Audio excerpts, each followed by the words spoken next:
მე მახსოვს ერთი მომენტი, რომელიც ალბათ ყველაფერს გეტყვის. შენ ნეტავ რა იცი, ჩემი ბავშვობაო. აი გადმოუბრუნდი და ცრემლები წამომი მე შვილებს თუ ვერ მივაქციე ესეთი ყურადღება სხვა შვილებზე მარტო შეძახილი და შეჯიბრი და ჰიმნი და დროშა და რაღაცა მარტო ეს არ არის. აი შვილებთან ურთიერთობა ძალიან ესეთი ფაქიზი თემაა და ეს გამეპარა მე ესევი. შვილს რო რაღაც ტკივა, როგორია მაგ დროს? მე ეგ აი სიტყვა შიში თქვენ თუ გახსოვთ ის ემოციები მეუღლისგან რო გაიგეთ რომ მამა გახდები. სხვათა შორის მე მქონდა ესეთი ისა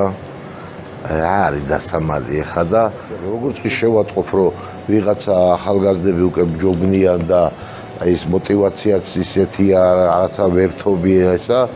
მე ვეცდები რომ გავერიდო იმიტომ რომ არ უნდა შეუშალო თაობის ხელი იმისა რომ დაიმკვიდრო შენი ადგილი თავარი ექიმი მამა ჩემი სულ მეჩხუბება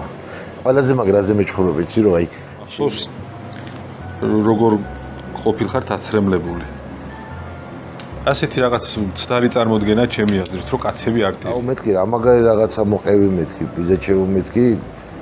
გული ამიჩუყდა მეთქი ცრემლი მომადგა და ამან ეგრევე ისა დიაც ყოფილხარ ეს მე დიაც და ხონჯე და ეთქი ახლა და რკინის კაცის თვალში ცრემლი დიდ სულოვნების შვილი და ყველა ვინც მოდის აი მინდა რომ გაუშვა ვიღაც ექიმთან და ისა ეხლა ან ვიცი რომ ცოტა სოციალურად ისა ყველა არის ჩემი ნათლული ან შვილობი მოდი ის ისტორია მოყევით ქალაქობანა რო ითამაშეთ თვითმფრინავში ჩებურაშკას ისტორია ჩებურაშკა ხო აი ყოველი რა გახდება მოწყე არა მაქვს მეთქი თქვენ რა გახსოვთ მეთქი ჩებურაშკა მხოლოდ მოსმენაც რამხელა мотиваცია მომცა ვერ წარმოიდგინე და იმ სპორტსმენებისთვის თქვენ რამხელა ძალა ეხლა წყნარად ვიქცევიოთ ხო იქ ძალიან ისეთი ვარ აში დავასხი ეხლა და აი ეს არის